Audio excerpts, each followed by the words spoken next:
तो इस क्वेश्चन को सॉल्व करते हैं। इसमें कह रहा है दर्शाइए कि बिंदुओं इतना एवं इतना दिया है, मिलाने वाली रेखा है। कह रहा है ये जो दो पॉइंट है मिलाने वाली कोई रेखा है और बिंदुओं इतने इतने से मिलाने वाली रेखा के समांतर है और तथा बिंदुओं इतने इतने मिलाने वाली रेखा के लंबवत है।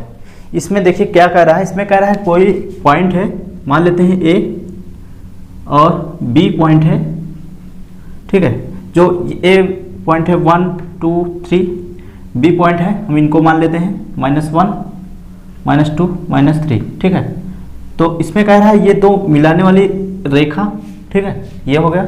और कह रहा है बिंदु इतना मिलाने वाली रेखा के समांतर है। समांतर क्या होगा, समांतर इस तरीके से होते हैं या तो इसके कोई पॉइंट और है जो मान लेते हैं इसमें ए बी सी और डी मान लेते हैं, ठीक है। तो इसका पॉइंट क्या है 2 3 4 ये, और एक दिया है पॉइंट 5 9 और 13, ठीक है। कह रहा है समांतर है। अब देखिए ये दोनों समांतर है, पर कैसे समांतर है, देखो ये लाइन मतलब ये दोनों लाइन समांतर कब होगा, जब आप ये पढ़े होंगे कि इसका रेशियो मतलब इसका डायरेक्शन रेशियो A1 और A2 B1 B2 और C1 C2 जब इक्वल होता है, क्या होता है उस केस में क्या होता है, समांतर होता है। मतलब रेखाएं क्या होते हैं, समांतर होते हैं। तो अब इस लाइन का हम पहले रेशियो निकाल लेंगे, मतलब डायरेक्शन रेशियो दिक् अनुपात निकाल देंगे और इस लाइन का दिक् अनुपात निकाल लेंगे। तो इन दोनों को क्या करेंगे, आपस में डिवाइड करेंगे, बटे करेंगे, A1 A2 करेंगे। तो जो अगर इन तीनों की इक्वल हो जाता है तो क्या होता है, रेखा समांतर है। तो पहला नंबर ये कंडीशन आपको चेक करना है। उसके बाद कह रहा है तथा बिंदुओं इतने और इतने से मिलाने वाली रेखा के लंबवत है। मतलब कोई और पॉइंट है जो इसी पॉइंट से, जैसे मतलब ये इसको मान लेते हैं सी डी, इसको एफ और जी मान लेते हैं कोई पॉइंट, इस रेखा के क्या है, लंबवत है। तो इसको हम या दोनों समांतर है तो दोनों को लंबवत हो सकता है। तो इस रेखा का चाहे निकालो चाहे इस रेखा निकालो, तो इसमें कोई दिक्कत नहीं है। तो क्या है देखो -2 1 और 5 और इसका कितना दिया है 3 3 2। अब यहाँ पर समझते हैं, देखो हम ये पढ़े हैं कि समांतर कब होता है रेखाएं, जब ये कंडीशन होता है तब समांतर होता है।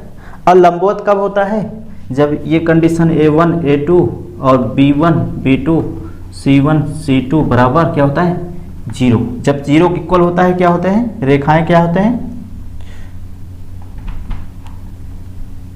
रेखाएं क्या होते हैं, लंबवत होते हैं एक दूसरे के, ठीक है। लंबवत के लिए ये कंडीशन अप्लाई होता है और समांतर के लिए ये। तो कोई भी दो पॉइंट के लिए हम दिक् अनुपात निकाल सकते हैं, ये तो सीखे हैं। अगर इनका ए बी का हम दिक् अनुपात निकालेंगे क्या होएगा, देखो ए बी का दिक् अनुपात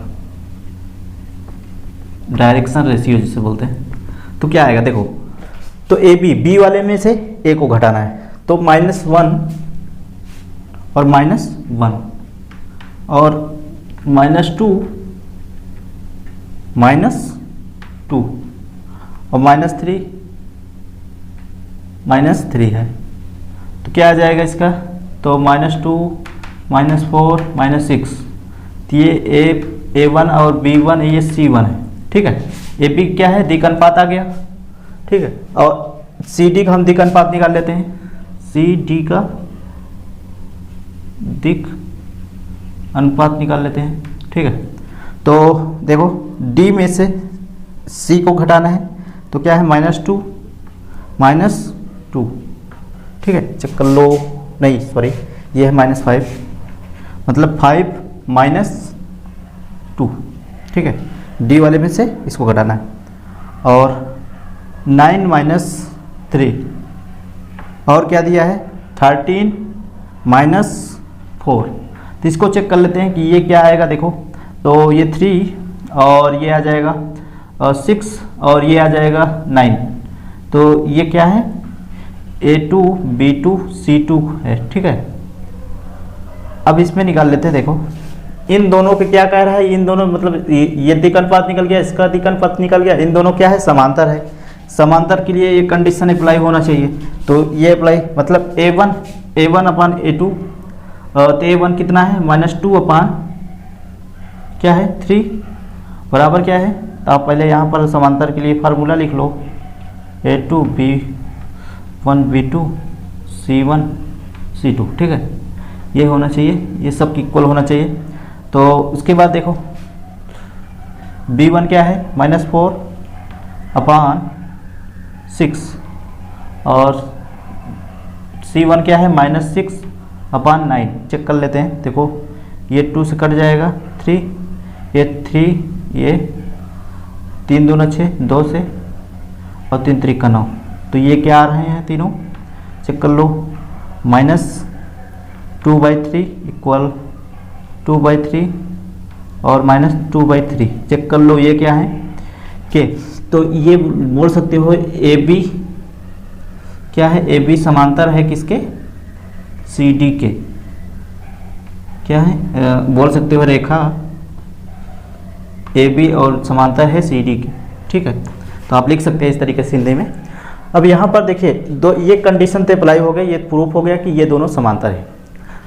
अब इसके बाद ये लाइन कह रहा है ये दोनों बिंदुओं से मिलाने वाली कह रहा है, इसी लाइन में क्या है, इन दोनों लाइन के क्या है, लंबवत है। आप चाहे लंबवत इनका निकाल लो या तो इनका निकाल लो, होना चाहिए क्या, इसका प्रूफ होना चाहिए 0, इन दोनों मतलब इसका भी रेशियो निकाल लो। देखो इसका मान लेते हैं, इसका रेशियो कितना है, ये AB से, हम AB से निकाल लेते हैं, चाहे तो आप इससे भी निकाल सकते हो, देखो इससे भी निकाल सकते हो, इससे तो इस लाइन से और इस लाइन से निकाल लेते हैं। पहले इसका हम दिक् अनुपात निकाल लेते हैं, ठीक है, तो हम इसको मिटा रहे हैं, इसका काम नहीं है। तो दिक् अनुपात किसका, FG का निकालना है, ठीक है, FG का दिक् अनुपात। आप GF निकाल लिखा होगा तो उसमें देखिए उल्टा मत घटाना, तो आप जो लिखे होगे उसी को घटाना है, दिक् अनुपात, ठीक है।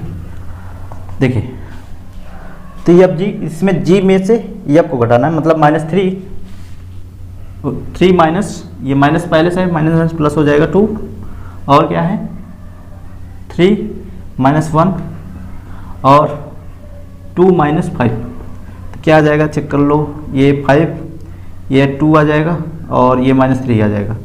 और इसको हम मान लेते हैं A2 B2 C2, ठीक है, इस तरीके से मान लेते हैं, क्योंकि इससे हमको कोई लेना देना ही नहीं है, तो हम सिर्फ इसका लंबवत चेक कर रहे हैं, तो इसलिए इसको मान ले हैं, ठीक है। अब ये कंडीशन क्या होना चाहिए, 0 के इक्वल होना चाहिए, लेफ्ट हैंड साइड बोल सकते हो, तो क्या होना चाहिए, या तो आप निकाल लो इसी को निकाल लो, 0 आना चाहिए। तो इसमें देखो A1 कितना है, A1 -2 गुणे A2 कितना है 5 प्लस B1 कितना दिया है, B1 -4 गुणे और B2 कितना है 2 प्लस C1 कितना दिया है -6 और उसके बाद C2 कितना दिया है -3। इसको सॉल्व करते हैं तो क्या आ जाएगा, -10 और ये आ जाएगा -8 और ये आ जाएगा प्लस में, क्यों माइनस प्लस हो जाएगा, 7 × 18। अब देखो ये -18 प्लस 18 ये कट के क्या आ जाएगा 0, तो बोल सकते हो FG क्या है, AB लंबवत है किसके, FG के, ठीक है, रेखा AB और लंबवत है FG के, ठीक है। इस तरीके से आप बता सकते हो इसमें जो कह रहा है, तो ये प्रूफ हो गया, ये आपको इसी तरीके से आपको दिखाना है। नेक्स्ट क्वेश्चन देखिए, इसमें इस क्वेश्चन को देखते हैं। इसमें कह रहा है बिंदु PQRS, कह रहा है निर्देशांक क्रमशः दिया है, ये 4 निर्देशांक दिए हैं। उसके बाद कह रहा है PQ और RS पर प्रक्षेप ज्ञात कीजिए। प्रक्षेप क्या होता है, जैसे कोई पॉइंट है, मान लेते कोई लाइन है और इस पे प्रक्षेप, मतलब इसका जो परछाई बनेगा वो प्रक्षेप होता है। तो प्रक्षेप के लिए क्या बताए थे कि अगर 2 पॉइंट है, ठीक है, 2 पॉइंट है x1 y1 z1, ठीक है, x2 y2 z2, तो इसका इस पे प्रोजेक्शन, तो इसका पहला नंबर आपको क्या पता होना चाहिए, दिक् कोसाइन पता होना चाहिए, दिक् कोसाइन। अब दिक् कोसाइन क्या होता है, LMN, आपको इस लाइन का आपको L मतलब कि दिक् कोसाइन पता होना चाहिए, और इसका जो हो क्या होना चाहिए, इसका इन दोनों का क्या होना चाहिए, दिक् अनुपात निकाल लीजिए। इन दोनों का गुणज पे योग जो होता है वही क्या होता है, प्रक्षेप होता है। मतलब कि जो सूत्र होता है, जैसे ए पी है और ये क्यू, तो पी क्यू के इस लाइन पर प्रक्षेप चाहिए, जैसे ए बी पर, ठीक है। तो पी क्यू का हमको चाहिए क्या, प्रक्षेप चाहिए ए बी पर। तो क्या आएगा, देखिए प्रक्षेप जो होता है x2 माइनस x1 L, इस वाले लाइन के दिक् कोसाइन के गुणज होता है, ठीक है, plus y2 minus y1 M plus z2 minus z1 N, यही होता है गुणज प्रक्षेप, ठीक है। तो अब यहाँ पर इस क्वेश्चन में देखते हैं, देखिए इसी तरीके से ये प्रक्षेप होता है, इसी तरीके से फार्मूले भी लिखा है, जो दिक् कोसाइन आपको दिया रहेगा और जो जिस लाइन का प्रक्षेप निकालना हो इसी तरीके से निकाल लेंगे। अगर लाइन नहीं दिया है, दिक् कोसाइन नहीं दिया है, आपका 2 पॉइंट दिया है, तो दिक् कोसाइन निकालना पड़ेगा। जैसे इसमें क्वेश्चन में देखेंगे, इसमें पी क्यू आर, इसमें 4 पॉइंट है और चारों पॉइंट कह रहा है पी क्यू कोई पॉइंट है, पी और क्यू, तो क्या है 3 4 5, ठीक है, और दिया है इसका 4 6 3, ठीक है। और इसमें कह रहा है किस पे प्रोजेक्शन हमको चाहिए, इस लाइन पर, इसका आर और एस पे। तो आर एस का पॉइंट क्या है, -1 और 2 4, ये है, और क्या है 1 0 5, ये है। अब देखिए पहले इसका क्या हमको चाहिए, इसका दिक् कोसाइन चाहिए। तो दिक् कोसाइन इसका एल एम मान चाहिए, एल और एम और एन मान चाहिए। तो उसके लिए सबसे पहले हमको क्या चाहिए, दिक् अनुपात निकाल लेंगे। दिक् अनुपात से हम दिक् कोसाइन निकालेंगे। दिक् अनुपात देखिए 2 पॉइंट से मिलने वाले को हम दिक् अनुपात निकाल सकते हैं। अब यहाँ पर देखिए 2 पॉइंट से मिल रहे हैं, तो पहले हम यहाँ पर दिक् अनुपात निकाल लेंगे। आर एस का दिक् अनुपात देखिए क्या आएगा, तो यस को इसमें घटाएंगे, 1 माइनस माइनस प्लस हो जाएगा और 0 माइनस क्या आ जाएगा 2, और क्या है 5 माइनस 4, यही आएगा, चेक कर लो। अब यहाँ पर देखो इसका 2 और इसका -2 ही आएगा और इसका 1, ये क्या है ए बी सी। हम जानते हैं कि कोई दिक् कोसाइन निकालने के लिए इस तरीके से होता है, A square plus B square plus C square. ऐसे बी के लिए सेम यही रूट, ठीक, ऐसे सी के लिए भी।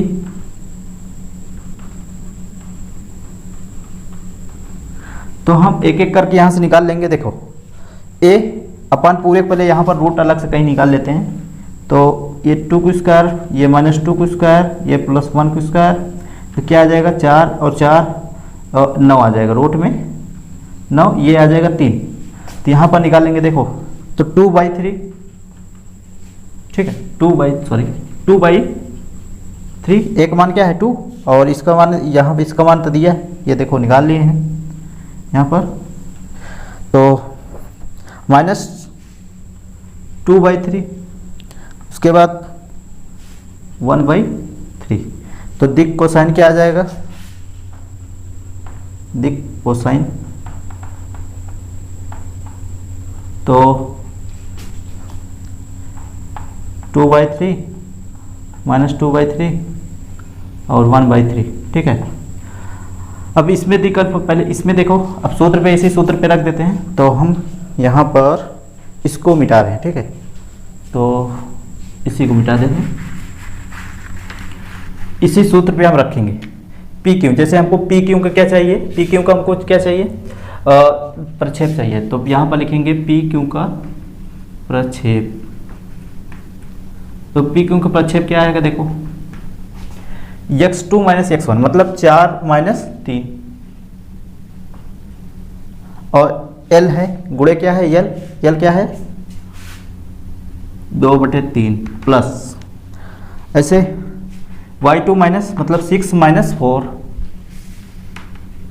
और m क्या है -2/3, ठीक है, प्लस -3 मतलब 3 बाई क्या है 3 - 5 और 1/3, ठीक है, इसको सॉल्व कर लेंगे, देखो क्या आ जाएगा, इसमें 2/3 ही आएगा और इसमें क्या आ जाएगा, चेक कर लेते हैं, 2, तो ये आ जाएगा -4/3 ही आएगा।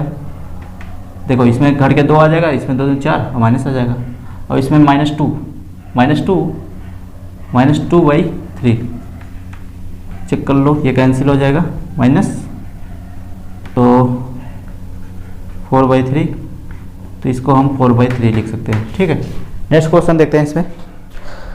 तो इसमें एक और क्वेश्चन देखते हैं, जिसमें कह रहा है एक रेखा है जो x अक्ष y अक्ष के धन दिशाओं से 45 अंश और 60 अंश कोण बनाती है।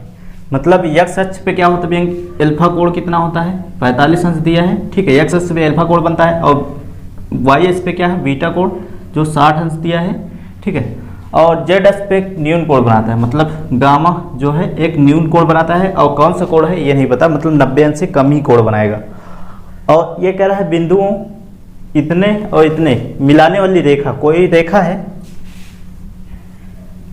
है,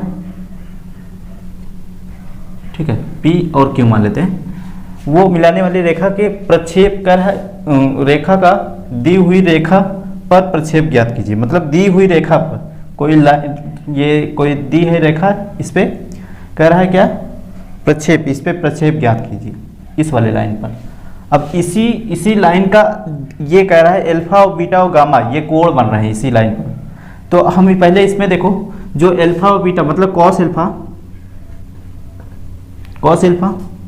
कॉस 45 अंश मान क्या होता है, देखो पहले तो हम इस गामा को पहले हम निकाल लेते हैं कोण। तो क्या है, किससे रिलेशन से निकाल लेंगे, cos square alpha plus cos square beta plus cos square gamma बराबर 1 होता है। तो इन दोनों को वैल्यू दिया है, तो कॉस 45 अंश और कॉस 60 अंश प्लस कॉस स्क्वायर गामा, इससे हम इसका निकाल लेंगे मान। तो 45 का मान क्या होगा ये, और 60 का मान 1/2, जस्ट इसके पहले निकाले थे। तो कॉस स्क्वायर गामा बराबर 1, ठीक है। अब यहाँ पर देखो इसको सॉल्व करेंगे तो 1/2 प्लस तो 1/4 प्लस कॉस स्क्वायर गामा बराबर 1। तो इसका जोड़ेंगे तो ये 3/4 आएगा, और प्लस कॉस स्क्वायर गामा बराबर 1।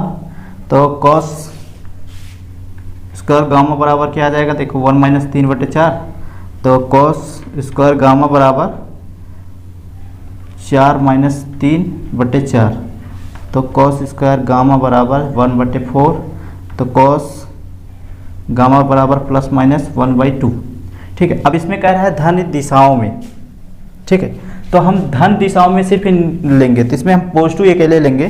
तो कॉस गामा बराबर +1/2, तो कॉस कितने अंश मान है, कॉस 60 अंश मान है, तो गामा का मान क्या आ जाएगा 60 अंश, ठीक है। हम यही अकेले लेंगे क्योंकि इसमें धन दिशाओं के लिए, नहीं तो आपको दोनों लेना पड़ेगा, ठीक है। जब तक इसमें कहे ना तब तक आपको दोनों लेना है, यहाँ तो पॉजिटिव अकेले लेना है। तो अब यहाँ पर देखिए ये आ गया। अब कॉस, इसमें क्या दिक कोसाइन निकाल लेंगे, जो यल बराबर क्या होता है कॉस अल्फा, ठीक है। और तो यल का मान हम निकाल लेंगे, जो प्रक्षेप का सूत्र होता है क्या होता है, तो पी क्यू का प्रक्षेप का सूत्र क्या होता है, x2 - x1 L plus y2 - y1 M plus z2 - z1, अभी जस्ट इसके पहले बताए थे n, ठीक है। तो हमको L M N का मान यहाँ से निकाल लेंगे, कॉस अल्फा, यल बराबर क्या होता है कॉस अल्फा, तो आप इन्हीं को इसके बराबर होता है ना। तो कॉस अल्फा कॉस 45 मान क्या होता है 1/√2, किसका मान आ गया यल का मान। ऐसे m बराबर कॉस बीटा, तो कॉस 60 अंश क्या है, देखो कॉस 60 अंश मान, तो कॉस 60 अंश मान होता है 1/2, तो m का मान क्या आ जाएगा 1/2। ऐसे गामा कितना 60 अंश, तो n का मान क्या आ जाएगा तो n का मान यहाँ पर निकालेंगे cos 60 अंश, तो ये भी आ जाएगा 1/2। तो यहाँ से निकल गया 1/2। उसके बाद थोड़ा चेक कर लेते हैं इसमें।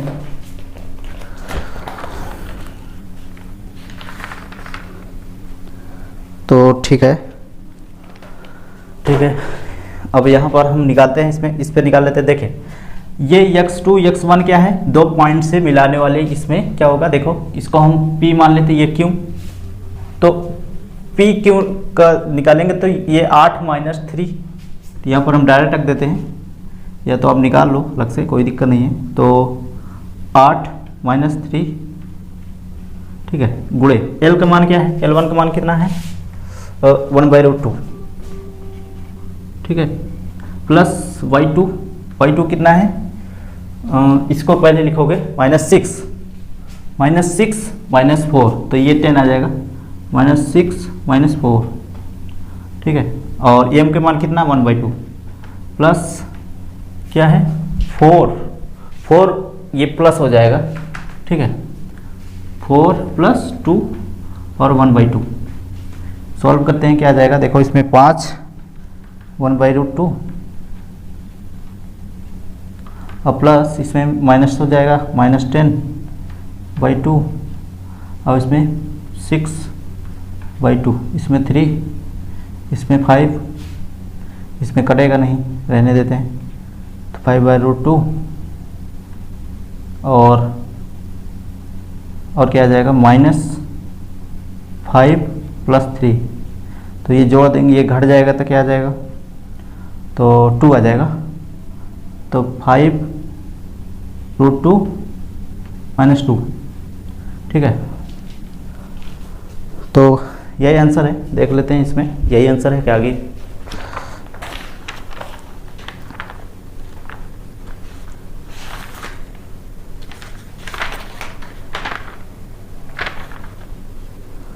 तो इसको पूरे कर देते हैं, तो इसमें आपको एलसीएम भी कर देना है, 5 - 2√2/5, यही आंसर है प्रक्षेप। नेक्स्ट क्वेश्चन देखते हैं इसमें।